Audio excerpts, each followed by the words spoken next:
Llega a ustedes sin permiso a través de las redes sociales. Norbey Palacio Bolívar y Mario Germán Grajales. Sin permiso. Somos un programa periodístico que te trae las noticias más importantes y análisis en profundidad. Sin permiso. Periodismo de frente, sin insultos, anónimos, ataduras, tapujos ni noticias falsas. Sin permiso, seriedad y credibilidad. Norbey Palacio Bolívar está en Sin Permiso. Amables oyentes, ¿qué tal?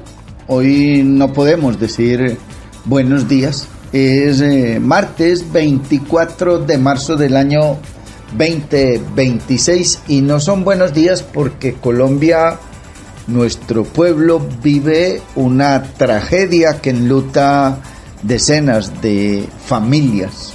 Triste y lamentablemente, un accidente aéreo de un avión de la FAC ha dejado un sinnúmero de muertos en nuestro país. Por esa razón, hoy no podemos decir buenos días. Nuestro respetuoso saludo a todos los amigos seguidores, cibernautas, oyentes que nos acompañan a través de las distintas redes sociales, amigos que nos escuchan en las distintas veredas, corregimientos, municipios, capitales de departamento, en otras regiones del país, amigos que nos escuchan en algunos otros países del mundo.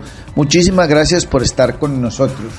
Un saludo y abrazo al equipo de trabajo de Sin Permiso, un magazine informativo que originamos desde Tuluá, en el corazón del Valle del Cauca, todos los días de lunes a viernes a las 6 de la mañana. Triste y lamentablemente tenemos que informar que un accidente de un avión de la Fuerza Aérea Colombiana estaría dejando aproximadamente, no es una cifra oficial, unos 70 uniformados muertos. Ahí hasta anoche había ya 33 en la morgue en proceso de identificación, 10 cadáveres más estaban en el lugar del siniestro, y se conoce que aún se estaba ayer en horas de la tarde-noche en la búsqueda de otros 26 cuerpos, lo que elevaría el número de víctimas a unos 70 uniformados. Un avión de la Fuerza Aeroespacial de Colombia se accidentó en la mañana de ayer lunes 23 de marzo en la zona rural de Puerto Leguízamo, Putumayo, cuando transportaba tropas militares con destino a Puerto Asís. El incidente ocurrió apenas segundos después del despegue, que según las informaciones preliminares se dio a eso de las 10 de la mañana. Se conoció ayer en la tarde-noche por fuentes militares exclusivas un actualizado hacia las 5 y 10 de la tarde en el que se indicaba que en la aeronave, un C-130 Hércules de la Fuerza Aeroespacial Colombiana, viajaban 128 ocupantes, entre ellos 11 tripulantes de la Fuerza Aérea Colombiana, 115 militares del Ejército Nacional y 2 agentes de la Policía Nacional. El accidente que provocó una tragedia con al menos 70 fallecidos y 51 heridos. Según la información entregada por fuentes militares no oficializada, 44 cuerpos habían sido recuperados, 33 permanecen en la morgue, uno corresponde a un soldado regular que se encuentra en un dispensario médico y otros 10 se localizan en el sitio del siniestro. Las autoridades trabajan en la identificación de los restos. Además, los equipos de búsqueda mantienen su labor tratando de hallar 26 cuerpos pendientes de localizar. El reporte militar indica 51 heridos, 12 ya fueron evacuados, 9 reciben atención médica en Florencia, Caquetá, y otros 3 en Bogotá. El resto de lesionados viaja en un avión Hércules hacia la capital del país. La lista final de heridos está pendiente de actualización y publicación por parte de las autoridades. Llegaron a Bogotá, fueron recibidos por el ministro de la Defensa. El Ejército Nacional también confirmó que en Puerto Leguízamo, Putumayo, ya no permanece personal herido por evacuar. Las labores de búsqueda y localización de las víctimas continuarán hoy en la mañana. Una vez se complete la identificación de los fallecidos, se iniciará el traslado de los cuerpos a sus lugares de origen. Las fuentes consultadas insisten en que la cifra de fallecidos asciende a 70 personas, aunque la recuperación total de los cuerpos aún estaba en curso y continuará en la mañana de hoy. La emergencia moviliza equipos de rescate, autoridades nacionales y personal militar que coordinan las tareas tanto en el lugar del accidente como en los centros de atención hospitalaria. El Ejército Nacional informó, reitero, que 51 soldados afectados llegaron a Cafán en Bogotá, proveniente de Puerto Leguízamo, Putumayo, gracias al apoyo de una aeronave de la Fuerza Aérea Colombiana. Nuestros soldados serán trasladados al Hospital Militar Central y a los dispensarios médicos de sanidad militar para su valoración y atención. De igual modo confirmaron que 9 soldados más fueron trasladados vía aérea a Florencia, Caquetá, donde fueron atendidos. El secretario de Puerto Leguízamo confirmó la presencia de 33 cadáveres en el anfiteatro, en la morgue de ese municipio. Aún no hay, reitero, cifras oficiales.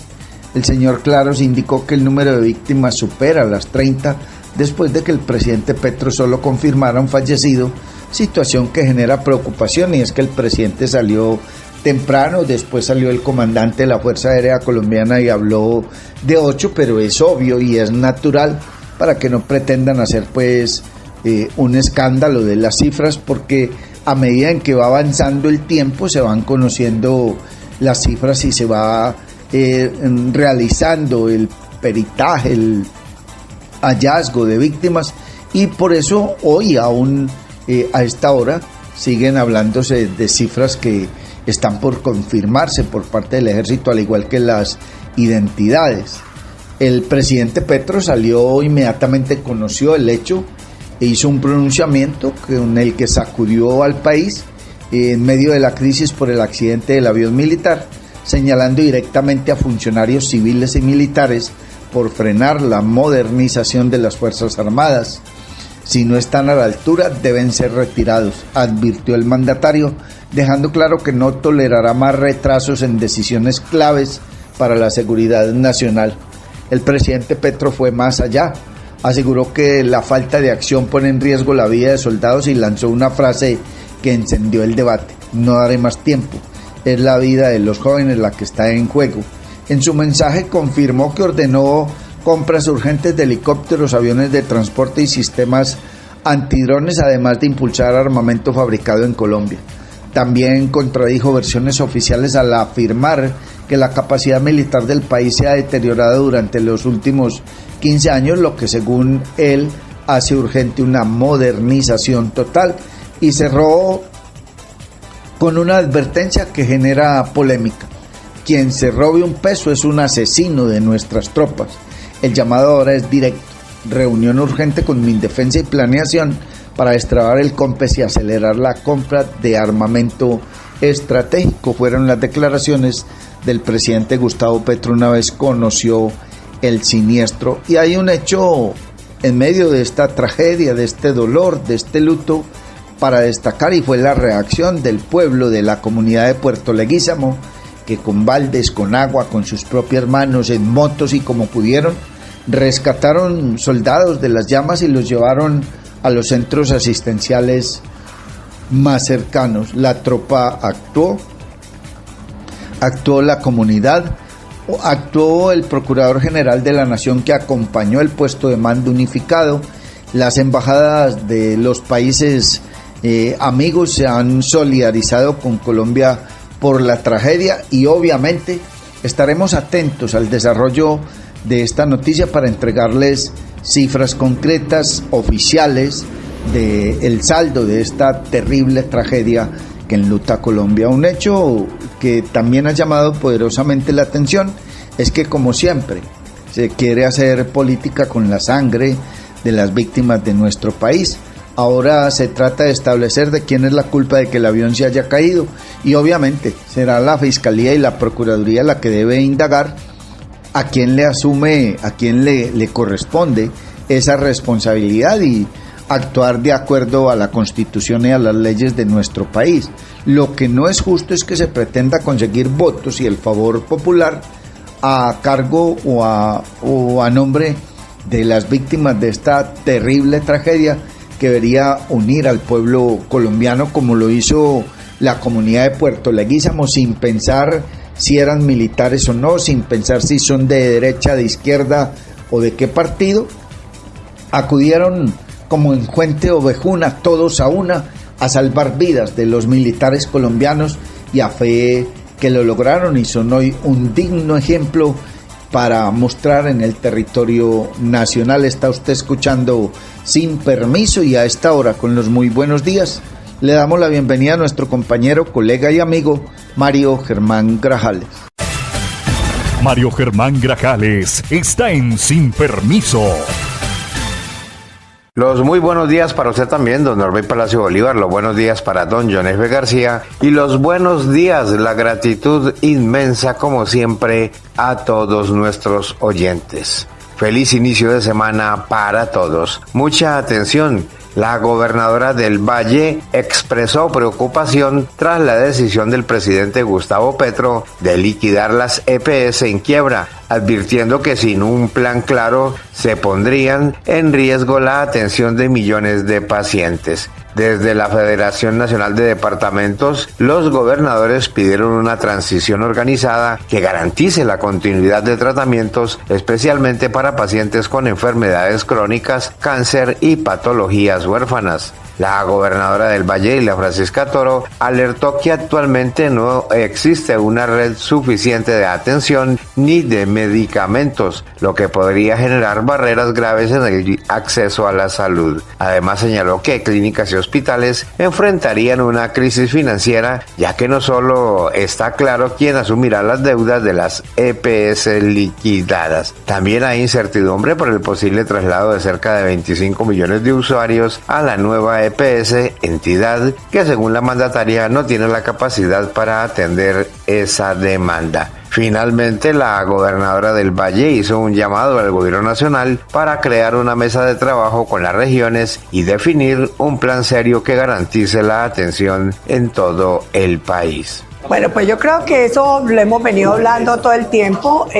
Lo primero, pues es que los pacientes van a tener barreras, los pacientes no van a ser atendidos, los pacientes crónicos van a tener dificultades, los pacientes que son con cáncer, con enfermedades huérfanas, no hay una red de medicamentos, no hay una red de atención que uno pueda decir que se puede realizar para proteger su salud y su vida. Esa va a ser el principal problema que vamos a tener, porque el centro del sistema de salud pues es el paciente y el paciente no va a tener posibilidades. ¿Por qué no va a poder tener posibilidades? Primero, porque con las EPS que van a liquidar, pues por supuesto los hospitales públicos y las clínicas privadas también, porque todos van a tener dificultades económicas, porque esa plata, ¿quién se las va a pagar? No sabemos quién se las va a pagar, porque el gobierno nacional dice que no va a asumir las deudas, pero que van a pasar 25 millones de personas a la nueva EPS. La nueva EPS no está preparada para poder absorber tal cantidad de pacientes. Como les digo, no tiene ni la red, no tiene ni cómo entregar los medicamentos. En este momento, la que tiene más dificultades para poder darle la prestación del servicio a los pacientes en la nueva EPS. Entonces, con 25 millones más va a ser imposible que puedan ser atendidos. Entonces, nosotros, ¿qué le estamos diciendo al gobierno nacional? Uno, nos parece importante que haya que sentarse con los departamentos, con los secretarios, con los gobernadores, para analizar qué pasa individualmente en cada departamento, cuál es el impacto negativo que va a generar, y así de esa manera hacer como un plan organizado, serio, transparente, no improvisando, y que de esa manera pues podamos mirar cómo se podría solucionar la problemática de la atención a los pacientes. El gobierno dice que va a hacer compras centralizadas, está bien y eso nos parece bien, pero ¿cómo va a distribuir los medicamentos? ¿Cómo los va a entregar al sector rural? cuál es la fórmula en la cual le va a dar medicamentos a cada departamento. Entonces, pues hay muchísimas dudas. Lo único que le decimos al Gobierno Nacional desde la Federación es que estamos dispuestos a sentarnos para que haya ese plan territorializado, un plan serio, un plan transparente, un plan donde el paciente sea el centro de todo el trabajo que vamos a realizar. Vive una experiencia mágica con la naturaleza en Macumba, acogedoras zonas sociales, senderos ecológicos, zona de camping, piscina infinita con agua natural y una espectacular vista del Valle del Cauca. Visítanos en la vereda Cristalina, vía a Palermo, a tan solo 2 kilómetros del casco urbano en Trujillo, pasadías y hospedaje. Información y reservas 315-551-0120, 313-743-9042. Encuéntranos en Facebook, Hospedaje Campestre Macumba, Mirador del Valle. Queremos celebrar nuestros logros con quienes nos inspiran a alcanzarlos. Nuestra gente. El Valle es número 1 en deporte, en asegurar alimentación a los niños escolares y también en las obras que mejoran la vida de todos. Hoy, en este paraíso, el liderazgo se convierte en orgullo. En la Gobernación del Valle trabajamos y cumplimos para transformar la vida de los vallecaucanos. Sin permiso. Continuando con más información, hay que indicar que en el Valle del Cauca las autoridades de salud están a la espera de una respuesta del ministerio tras solicitar 20.000 dosis de vacunas contra el sarampión, debido a la baja disponibilidad actual en el departamento. La secretaria de Salud, María Cristina Ledmes, advirtió que por ahora solo hay biológicos suficientes para adultos que viajan al exterior, mientras que para niños sí se cuentan con algunas dosis. La alerta se da en medio de la confirmación de casos de sarampión en Colombia y el riesgo de importación desde países como Estados Unidos, México y Canadá. La funcionaria hace un llamado urgente al gobierno nacional para garantizar el suministro de vacunas y a los padres de familia para verificar los esquemas de vacunación de los menores. Ledmes también recomienda a quienes viajen al extranjero vacunarse al menos con 10 o 14 días de anticipación para prevenir contagios. La única forma de protegernos contra el sarampión es vacunando, especialmente los niños. Los niños menores de 10 años deben tener 2 dosis de vacuna, una al año y otra a los 18 meses. Si no tienen vacuna hay que completar el esquema porque son los niños los que tienen la preocupación mayor. Los niños, las personas entre 10 y 17 años deberían ponerse un refuerzo y los adultos no vacunados deberían ponerse una vacuna, pero no hay vacuna suficiente. Nosotros hemos pedido 20.000 dosis al Ministerio de Salud y no nos ha dado respuesta. Tenemos muy poca vacuna solo para vacunar los adultos que se van a exponer saliendo de viaje al extranjero. La recomendación es vacunarse 10 a 14 días antes de salir del país. Vive una experiencia mágica con la naturaleza en Macumba, acogedoras zonas sociales, senderos ecológicos, zona de camping, piscina infinita con agua natural y una espectacular vista del Valle del Cauca. Visítanos en la vereda Cristalina, vía a Palermo, a tan solo 2 kilómetros del casco urbano en Trujillo, pasadías y hospedaje. Información y reservas 315-551-0120, 313-743-9042. Encuéntranos en Facebook, Hospedaje Campestre Macumba, Mirador del Valle. La segunda calzada de la avenida Cañas Gordas es una realidad, una obra que transformará la vida de miles de personas y por la que los vallecaucanos no tendrán que pagar ni un solo peso. Con promesas cumplidas se construye el paraíso. En la Gobernación del Valle trabajamos y cumplimos para transformar la vida de los vallecaucanos. Gobernación del Valle del Cauca, paraíso de todos. Sin permiso. Gracias, John F. Mario, compañeros de Sin Permiso. Muchísimas gracias, amigos cibernautas, seguidores, oyentes. Amigos todos, continuamos en esta emisión del magazine informativo Sin Permiso de hoy martes 24 de marzo del año 2026. Un hecho lamentable también se registró en el departamento del Cauca, tal vez opacado un poco de manera mediática por la tragedia enorme que vive el país con el accidente del avión de la Fuerza Aérea Colombiana, en el que hasta donde hemos podido establecer se registra un número de 70 víctimas fatales. Un atentado en la vía panamericana dejó un gigantesco cráter que tuvo paralizada la movilidad en una parte del sur del país. Los mismos usuarios de la vía Popayán-Pasto, donde murió un policía, confirman los problemas generados por esa fuerte explosión. Una buena parte del sur de Colombia quedó incomunicada ayer lunes 23 de marzo de 2026, luego del atentado con explosivos registrado en la vía panamericana a la altura del río Las Piedras, en jurisdicción del municipio de Timbío, en el departamento del Cauca. De acuerdo con la Policía Nacional, el ataque se produjo hacia la 1:30 de la tarde, cuando un artefacto explosivo improvisado fue activado al paso de una patrulla que se dirigía a verificar información sobre la presunta instalación de cilindros bomba en este importante corredor vial que comunica a los departamentos del Valle, Cauca y Nariño. La fuerte explosión dejó como saldo un uniformado fallecido, 5 policías heridos y al menos 10 civiles lesionados, varios de ellos conductores que transitaban por la zona en ese momento. Debido a la magnitud del atentado, la vía panamericana quedó totalmente inhabilitada, generando el cierre completo del paso vehicular entre Popayán y Pasto y una de las principales conexiones del suroccidente del país. Esta situación provocó que el sur del territorio nacional quedara sin comunicación terrestre, afectando la movilidad de pasajeros y el transporte de mercancías. Ahora, buscando llegar a sus sitios de destino, conductores y demás usuarios de la vía tomaron rutas alternas con las vías de las zonas rurales de los municipios de Timbío y Sotará, pero reportaron también que solo vehículos pequeños pueden movilizarse por esas carreteras.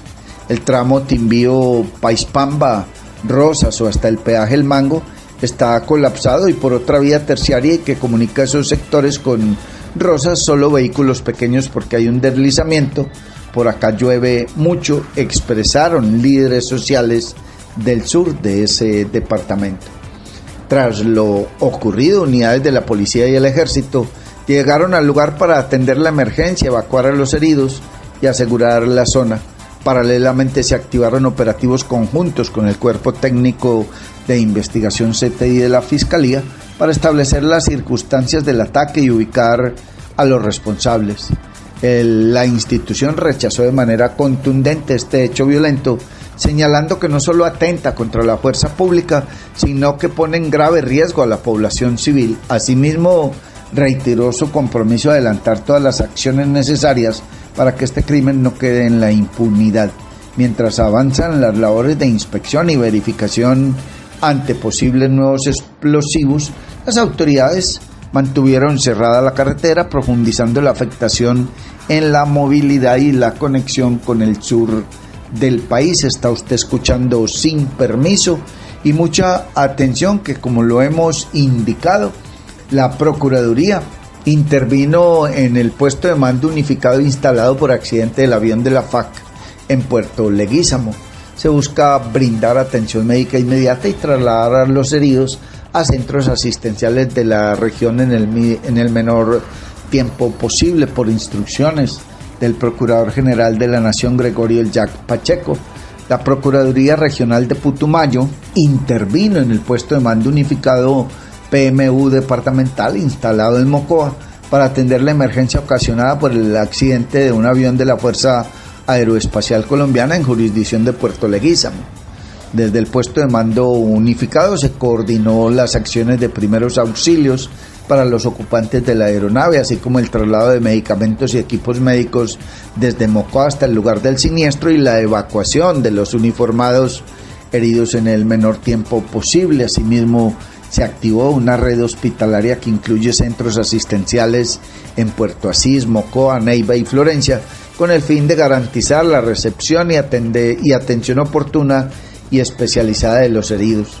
Desde el puesto de mando unificado se hizo un llamado a entidades y empresas privadas que apoyaran con el transporte aéreo de medicamentos hacia la zona del siniestro y con el traslado de los heridos a los centros hospitalarios habilitados.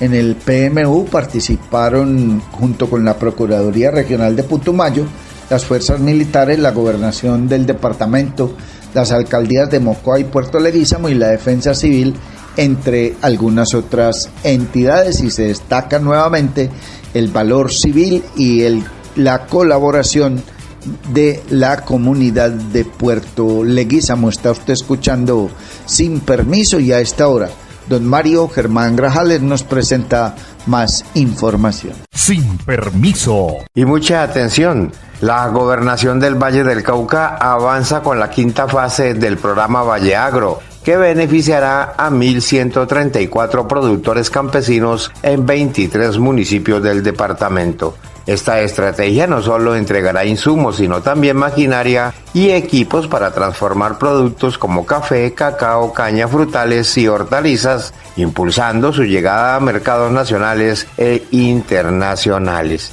En total, 42 asociaciones serán beneficiadas, generando oportunidades de crecimiento y desarrollo para el sector rural del Valle del Cauca. Según Ángela Reyes, secretaria de Desarrollo Rural, Agricultura y Pesca del Valle, el programa también incluye capacitación, asistencia técnica y fortalecimiento comercial con el objetivo de convertir a los campesinos en empresarios del campo. Es motivo de gran satisfacción poder anunciar la apertura del proyecto Valle Agro en su fase número 5, un programa de la Gobernación del Valle con el que seguimos fortaleciendo el campo vallecaucano y el trabajo de nuestras organizaciones campesinas.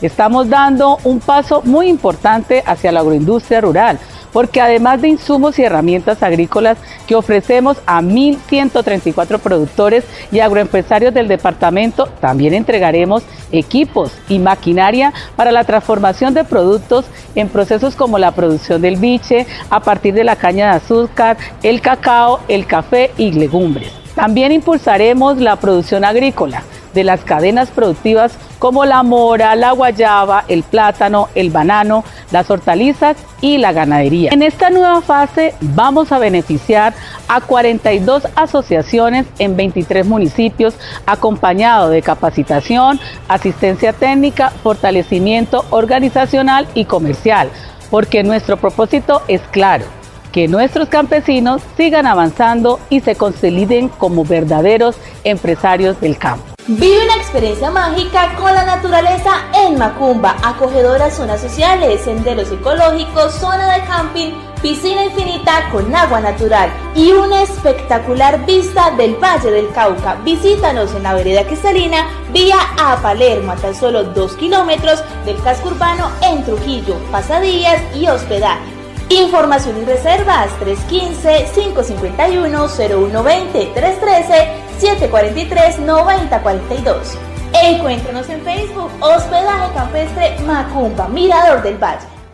Queremos celebrar nuestros logros con quienes nos inspiran a alcanzarlos. Nuestra gente. El Valle es número 1 en deporte, así como en sostenibilidad ambiental. Número 1 en alimentación escolar. Somos el único departamento que garantiza el 100%, dándole a nuestros niños una alimentación saludable y con calidad. Número 1 en reducción de la pobreza. Más de 400,000 vallecaucanos viven mejor. Hoy, en este paraíso, el liderazgo se convierte en orgullo. En la Gobernación del Valle trabajamos y cumplimos para transformar la vida de los vallecaucanos.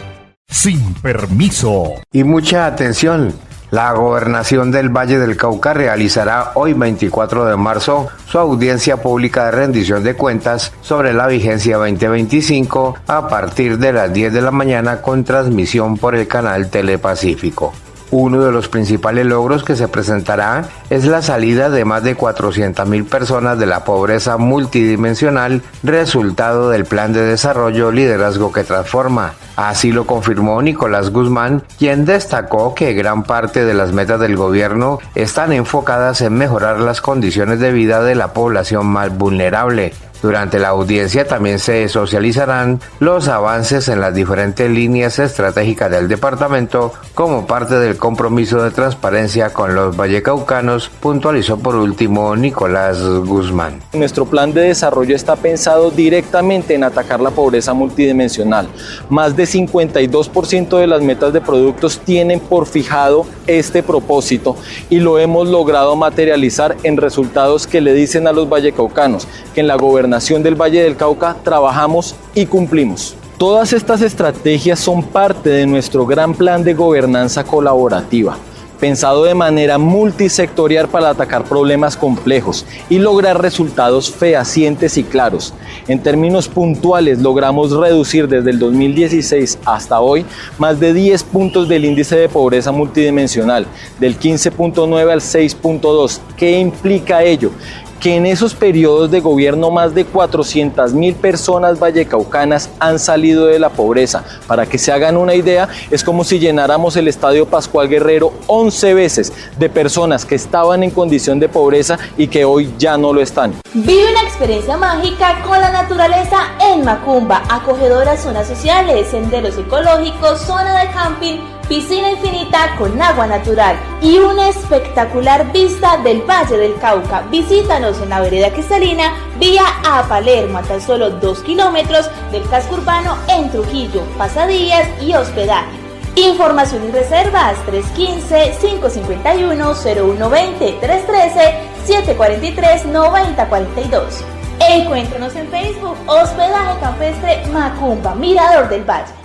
La segunda calzada de la avenida Cañas Gordas es una realidad. Con esta obra se espera reducir la congestión de los 4.300 vehículos que transitan a diario y los tiempos de desplazamiento entre Cali y Jamundí. Una nueva calzada por la que los vallecaucanos no tendrán que pagar ni un solo peso. En Cañas Gordas, la infraestructura vial no se mide en kilómetros, se mide en bienestar. Con promesas cumplidas se construye el paraíso. En la Gobernación del Valle trabajamos y cumplimos para transformar la vida de los vallecaucanos. Gobernación del Valle del Cauca. Valle del Cauca. Paraíso de todos.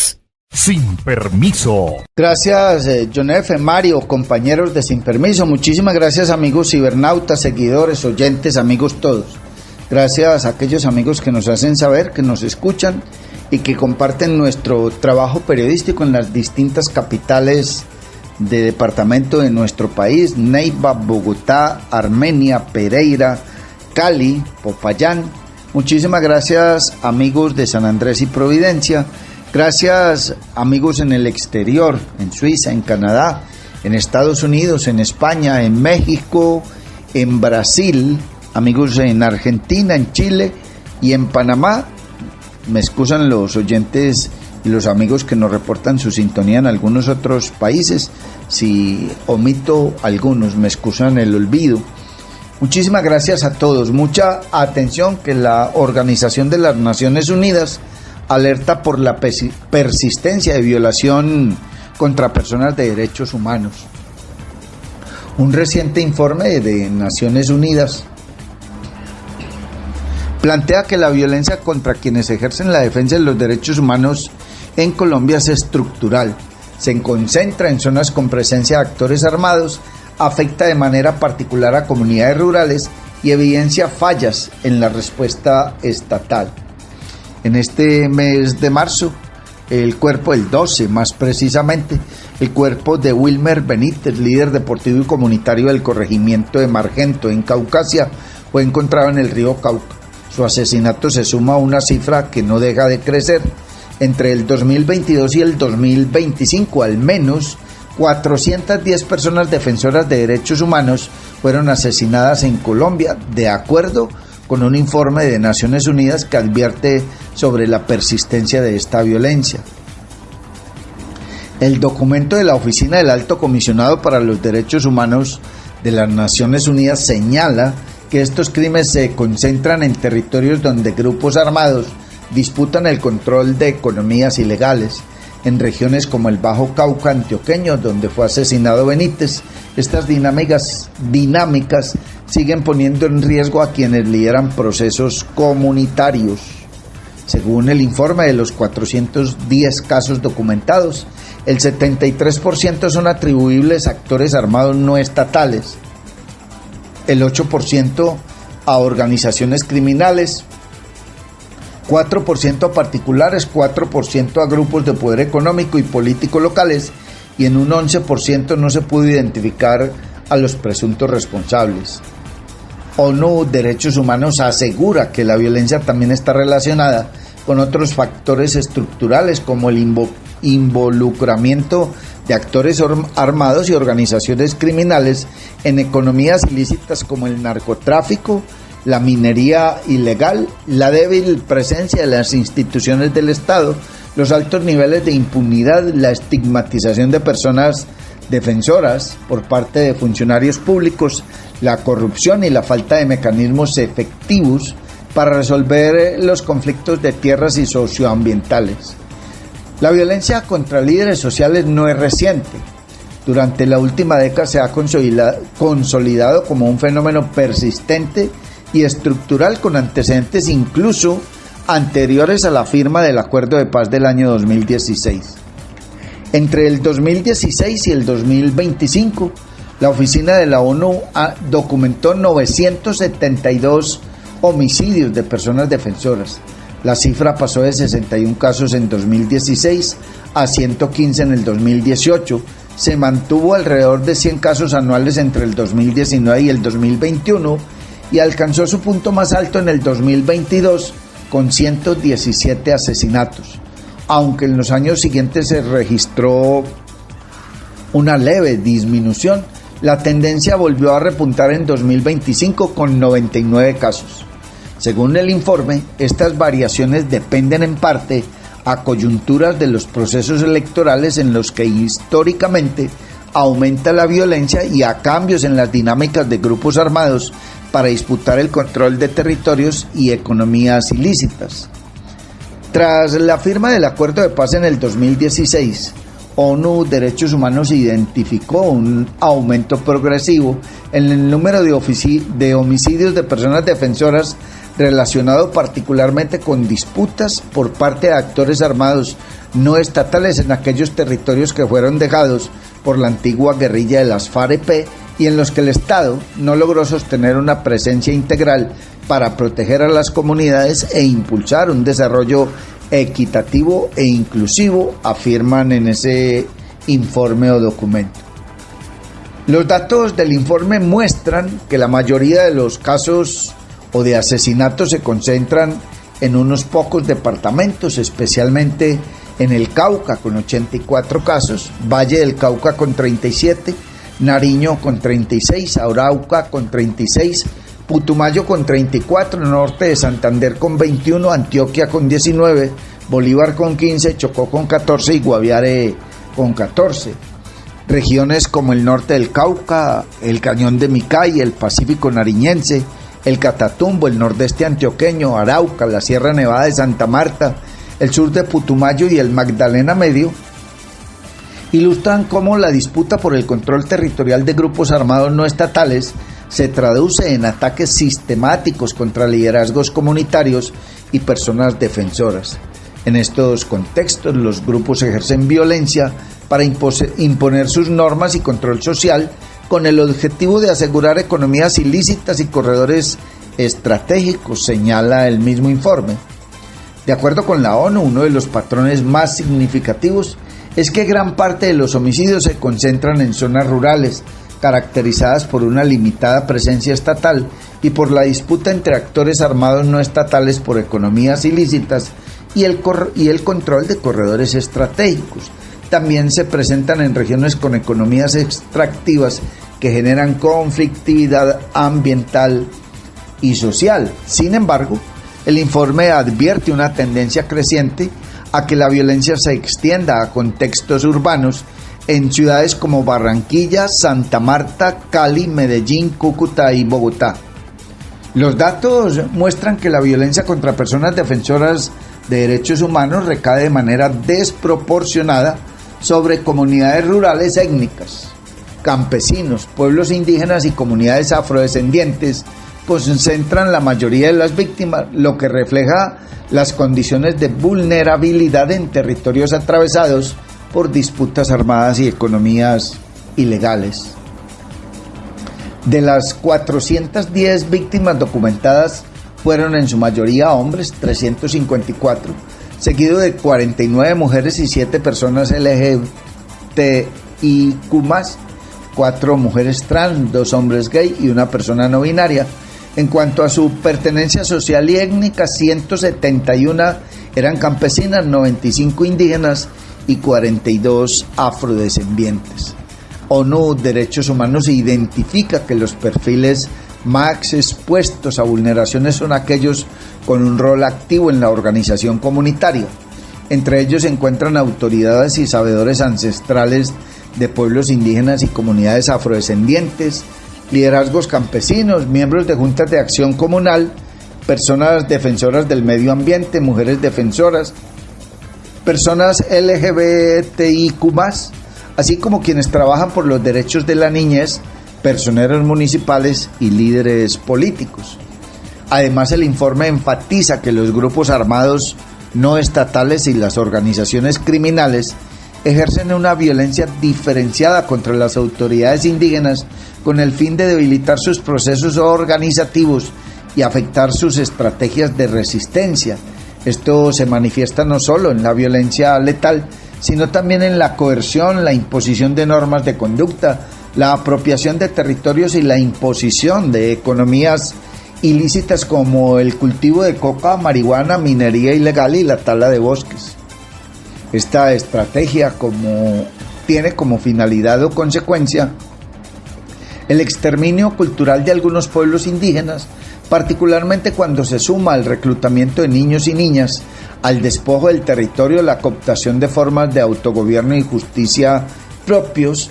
La violencia en contra de autoridades y guardias indígenas se explica en parte en relación con su ejercicio de defensa del territorio y como parte de las estrategias de autoprotección que han adoptado los propios pueblos indígenas en acciones vitales como la recuperación, protección de niños, niñas y adolescentes víctimas de reclutamiento, según lo relata el informe.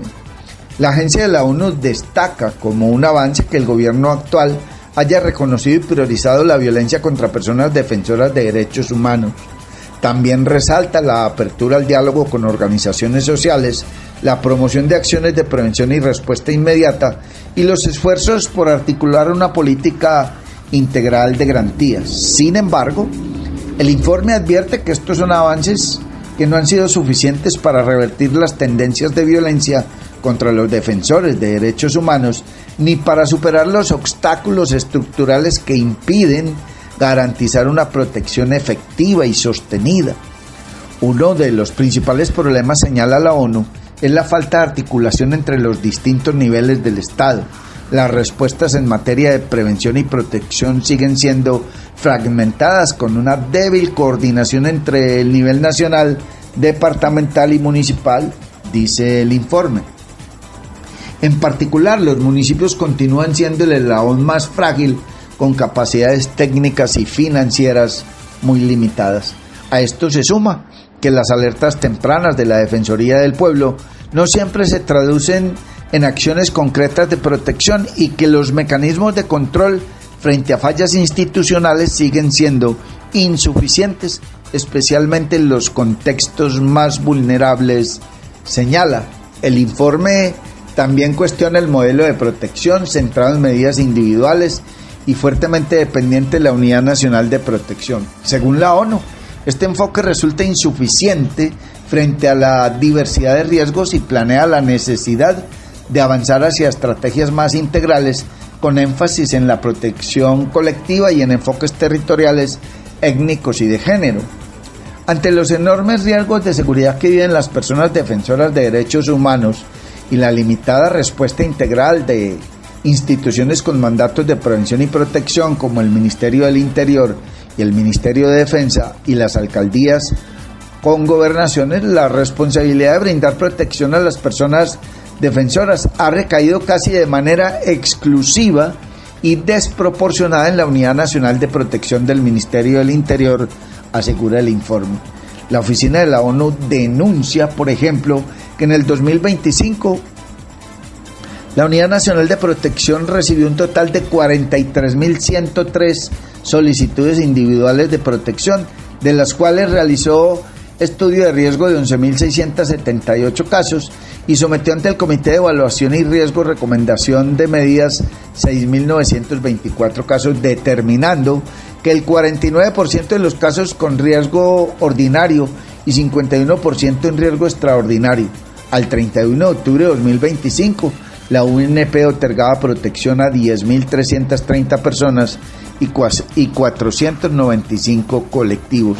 En materia de justicia, aunque se reconoce avances en la investigación de homicidios, los niveles de impunidad siguen siendo altos. Por ello, el documento insiste en la necesidad de fortalecer la acción de la Fiscalía en los territorios y avanzar en el desmantelamiento de las estructuras criminales responsables. Obviamente, este informe valiosísimo entrega unas cifras importantes pero se queda corto. Y se queda corto porque la falta de presencia estatal es el principal agente generador de estas violencias. Hoy ser líder comunal, ser defensor de derechos humanos o defensor del medio ambiente es andar con una lápida colgada en el cuello por distintas y múltiples razones expuestas inclusive en el informe, pero que también se queda corto. El problema del control de territorios, no solo en las ruralidades, sino en los cascos urbanos.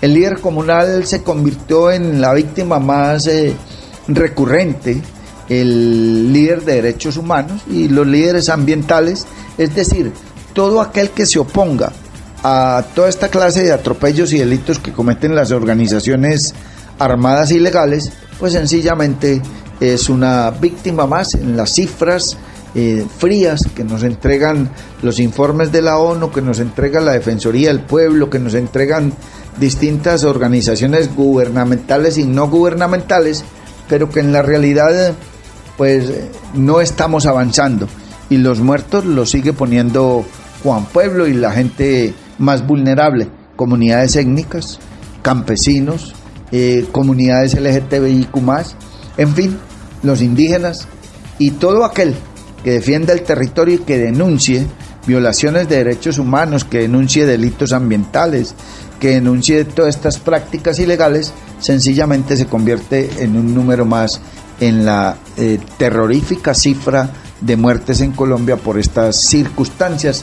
Está usted escuchando Sin Permiso, y a esta hora don Mario Germán Grajales nos comparte más información. Sin Permiso. Y mucha atención que la gobernadora del Valle del Cauca, Dilia Francisca Toro, anunció un nuevo programa de subsidios para vivienda nueva que beneficiará a 1.000 familias en el departamento. Cada hogar recibirá un apoyo de 6 millones de pesos para la cuota inicial como parte de una estrategia para reactivar el sector constructor y generar empleo en la región. La mandataria explicó que actualmente se desarrollan 9 proyectos de vivienda en distintos municipios y además avanza un plan de mejoramiento para 5.700 viviendas, con énfasis en zonas rurales y procesos de autoconstrucción. Con estas iniciativas, el gobierno departamental busca facilitar el acceso a vivienda digna, mejorar la calidad de vida de las familias y dinamizar la economía del Valle del Cauca. Bueno, pues como todos sabemos, uno de los problemas que hemos tenido es que precisamente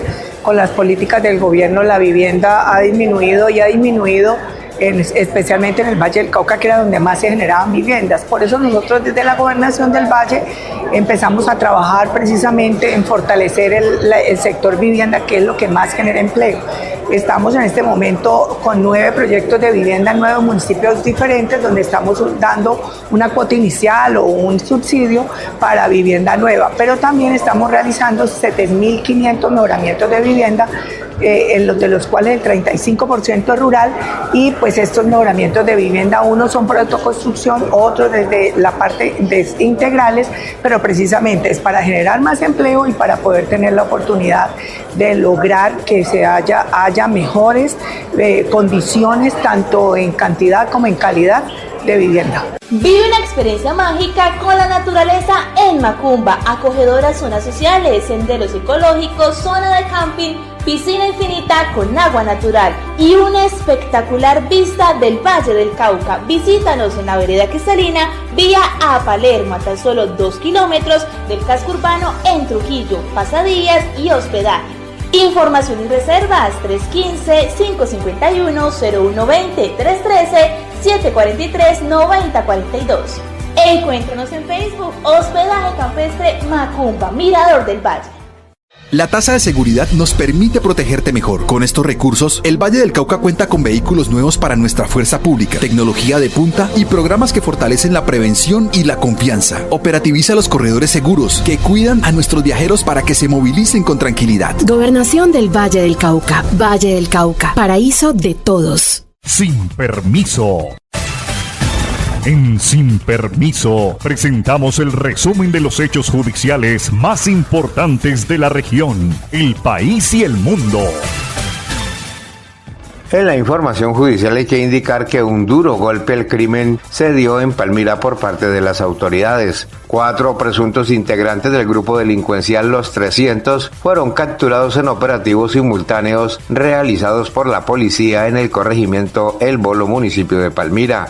Entre los detenidos están alias Monopri, señalado por tentativa de homicidio, hecho que dejó herido a un ciudadano en enero del 2026. Los otros capturados, conocidos como Esmigol, Dandeni y Chalacán, fueron sorprendidos con armas de fuego y estupefacientes. No vamos a permitir que alteren la tranquilidad de los palmiranos, así lo afirmó el coronel Edgar Rubio, comandante del Distrito Especial de Policía Palmira. La Policía Nacional en el Departamento del Valle, a través de la capacidad institucional de nuestra SIJIN Palmira, Grupo de Operaciones Especiales, y con la coordinación permanente de nuestra Fiscalía General de la Nación, adelantaron 5 diligencias de allanamiento y registro en el sector del corregimiento El Bolo del municipio de Palmira.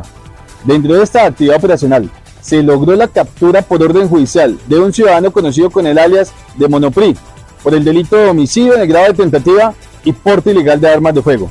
Esta persona, al parecer, habría participado en un hecho delictivo donde mediante el uso de un arma de fuego ocasionó lesiones de gravedad a un ciudadano en este sector. Importante resaltar que dentro de esta misma actividad operacional se logró la captura en flagrancia de 3 ciudadanos conocidos con el alias de Dandeni, Esmigol y Chalacán por los delitos de porte ilegal de arma de fuego y porte de estupefacientes.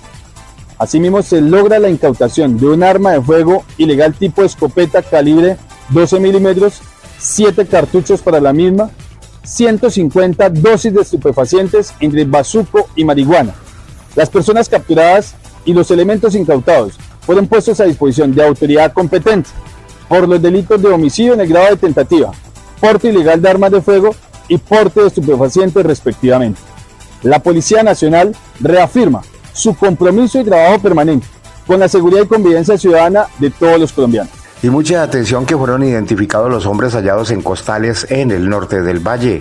El Distrito Especial de Policía Cartago informó que el día 19 de marzo del 2026 fueron hallados 2 cuerpos sin vida dentro de unos costales en zona rural del municipio de Ansermanuevo, cerca al puente de Anacaro, los cuales correspondían a los nombres de John Dairon Valdés Gil y Eric Zapata Tamayo. La Policía Nacional, en articulación con la Fiscalía General de la Nación, activaron todas sus capacidades investigativas y operativas para esclarecer este hecho y capturar a los responsables. Y mucha atención que fue identificado el hombre asesinado en un ataque a bala en el norte del valle. Un hombre fue asesinado con arma de fuego en un hecho que es materia de investigación por parte de las autoridades. La víctima fue identificada como Brian Steven Rivera Cardona, quien falleció en el lugar tras recibir varios impactos de bala. Tras el crimen, unidades de la policía acordonaron la zona y adelantaron los actos urgentes, logrando capturar a 2 sujetos. El caso se registró en el municipio de Zarzal, específicamente en el barrio Gonzalo Echeverry, en la carrera sexta con calle 12. Y mucha atención que ultiman a un hombre de 27 años en ataque con arma de fuego. Un joven de 27 años fue víctima de homicidio en un hecho violento registrado durante la noche del sábado. La víctima fue identificada como Juan José Cataño Prieto. De acuerdo con información preliminar, el hombre se movilizaba en motocicleta cuando fue interceptado por sujetos desconocidos, quienes le dispararon en repetidas ocasiones antes de huir del lugar. Tras el ataque no se reportan capturas y las autoridades iniciaron las labores de investigación para esclarecer lo ocurrido y dar con el paradero de los responsables. El crimen ocurrió en la ciudad de Palmira, en el barrio Las Flores, en la intersección de la carrera tercera con calle 20 en el departamento de El Valle del Cauca. Y mucha atención que un nuevo hecho de violencia se registró el pasado 22 de marzo en el municipio de Alcalá. El crimen ocurrió hacia las 8:25 de la noche en el barrio La Estación, donde fue hallado sin vida un hombre con múltiples impactos de arma de fuego. La víctima fue identificada como Francisco Javier Morales, de 39 años, quien falleció en el lugar debido a la gravedad de las heridas. Las autoridades hicieron presencia en la zona para adelantar los actos urgentes e iniciar las investigaciones que permitan esclarecer este homicidio y dar con los responsables.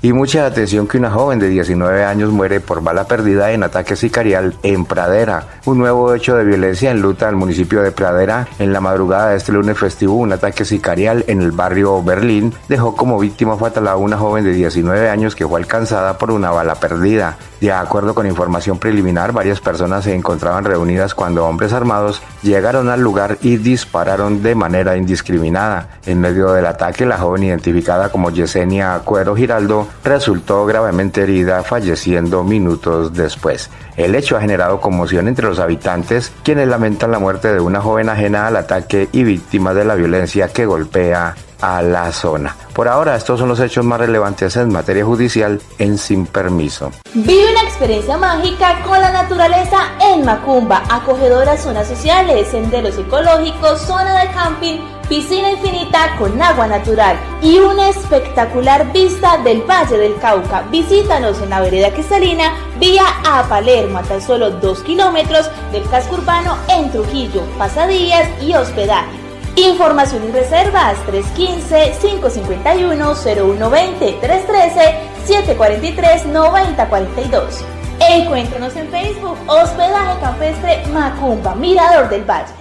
En el Valle del Cauca creemos que la seguridad es la base de la tranquilidad de nuestras familias. Gracias a la tasa de seguridad hemos dotado de vehículos nuevos a la fuerza pública para que llegue a cada rincón del departamento. Hemos invertido en tecnología de última generación, en cámaras, centros de monitoreo y herramientas para prevenir el delito. Además, operativizamos programas como corredores seguros para proteger a los viajeros y a nuestras comunidades. En la Gobernación del Valle trabajamos y cumplimos para transformar la vida de los vallecaucanos. Gobernación del Valle del Cauca, paraíso de todos. Sin Permiso.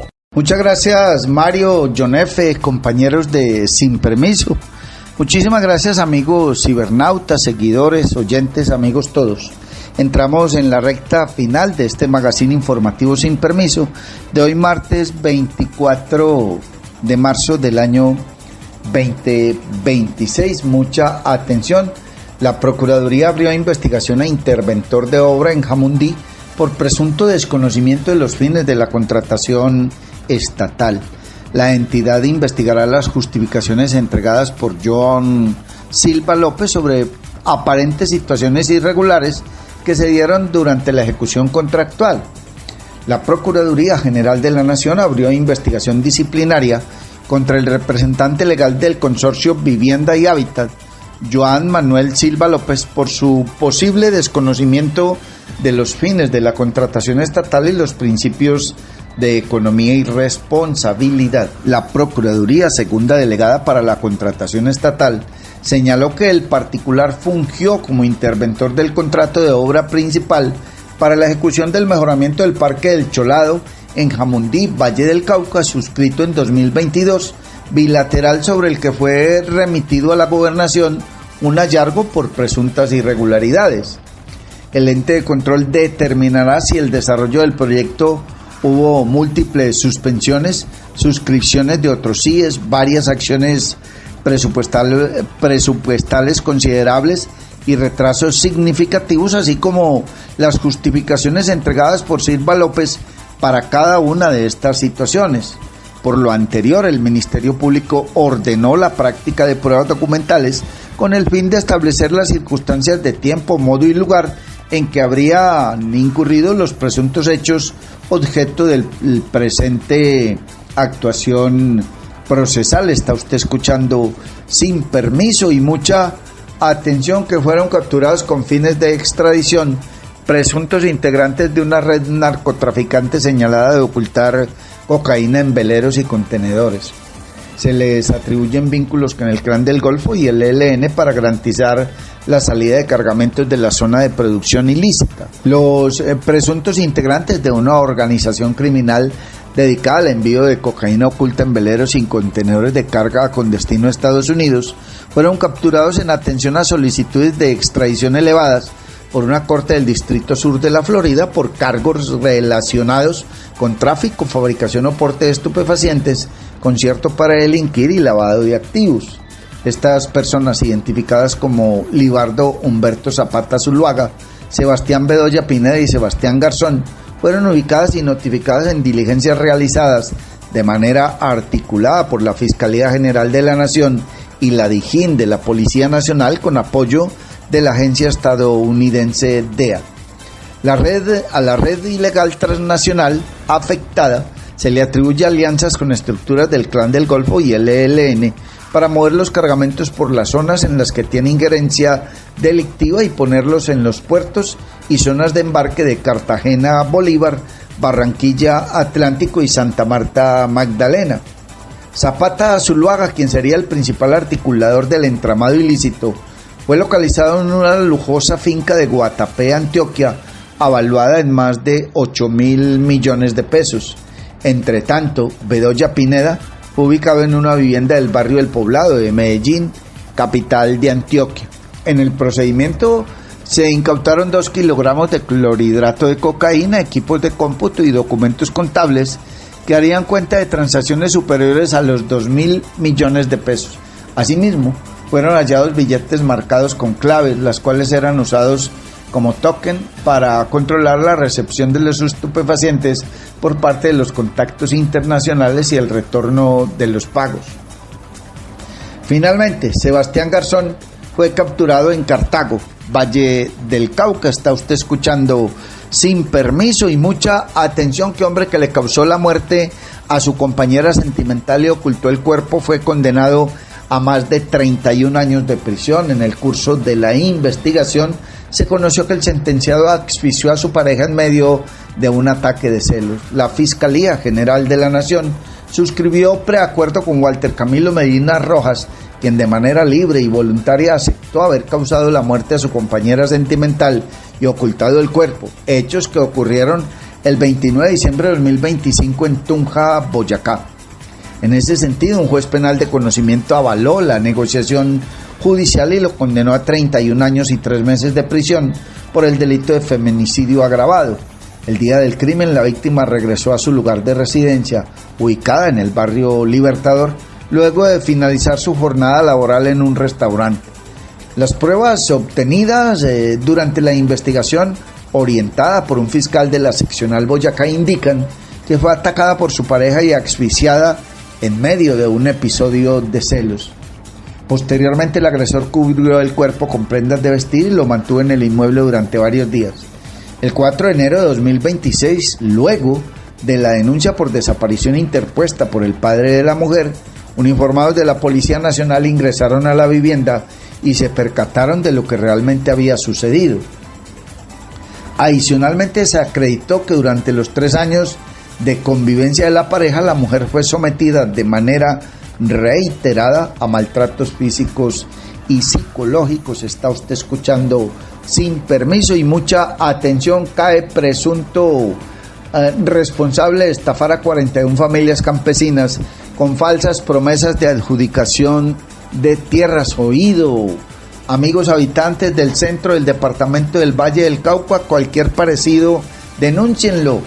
Este hombre es señalado de hacerse pasar por intermediario ante entidades del Estado para ofrecer supuestos trámites de restitución y adjudicación de predios rurales. La Fiscalía General de la Nación corrió traslado de escrito de acusación a Jairo Ramón Ágames Ortiz como presunto responsable de estafar a por lo menos 41 personas con supuestos trámites y facilidades para acceder a tierras y lotes administrados por el Estado en estas zonas rurales de Caldas, Tolima y Antioquia. Este hombre es señalado de hacerse pasar por un presidente de una asociación que realizaba labores de restitución y adjudicación de predios. Además, aseguraba actuar como intermediario ante la Sociedad de Activos Especiales SAE y la Unidad de Restitución de Tierras para generar confianza en las víctimas y convencerlas de confiar su dinero. De esta manera, habría convencido a familias campesinas de entregarle 52 millones de pesos por concepto de afiliaciones, gastos administrativos, trámites y pólizas, sin que existiera sustento real para las gestiones ofrecidas. Ágames Ortiz fue vinculado formalmente por el delito de estafa agravada en modalidad de masa. El procesado aceptó el cargo y deberá cumplir medida de aseguramiento privativa de la libertad en su lugar de domicilio. Entre tanto, la investigación avanza para identificar a más personas afectadas en otras regiones del país. Oído vallecaucano, gente de Buga, de Yotoco, de Ceilán, de Río Frío, que les haya pasado esto, denuncien. La Fiscalía está recopilando datos. Y ojo con asociaciones, con consejos comunitarios, con fundaciones que andan en el mismo cuento echando el discurso. Dicen, no, es que aporten de a 200.000, que vamos para Bogotá y hay un funcionario al que le tenemos que entregar tantos millones, pero nunca aparecen con nada, e incluso falsifican algunos documentos, les ponen el sello de esas instituciones del Estado y traen unas firmas, excúsenme en el término, chimbas o falsas, y con eso ordeñan 80, 100, 150, 200 afiliados a esas distintas organizaciones con 20.000, con 30.000, con 50.000, con 100.000. Eso es de cada 15 días, de cada 20, de cada mes, de cada 8 días. Y es así como la gente nunca recibe ni el lote, ni la finca, ni el predio, ni la plata. Amables oyentes, hasta aquí esta emisión de Sin Permiso. Dios mediante, si Él no dispone otra cosa y antes algo extraordinario nos sucede, mañana a las 6 de la mañana volveremos a encontrarnos desde este espacio. Nuestra sentida voz de condolencia, nuestra solidaridad y nuestro respaldo moral e infinito al Ejército de Colombia por esa dura tragedia que le tocó vivir el día de ayer. Hasta mañana, Dios mediante, gracias por acompañarnos. Llega a ustedes Sin Permiso a través de las redes sociales. Norbey Palacio Bolívar y Mario Germán Grajales. Sin Permiso. Somos un programa periodístico que te trae las noticias más importantes y análisis en profundidad. Sin Permiso. Periodismo de frente, sin insultos, anónimos, ataduras, tapujos ni noticias falsas. Sin Permiso. Seriedad y credibilidad.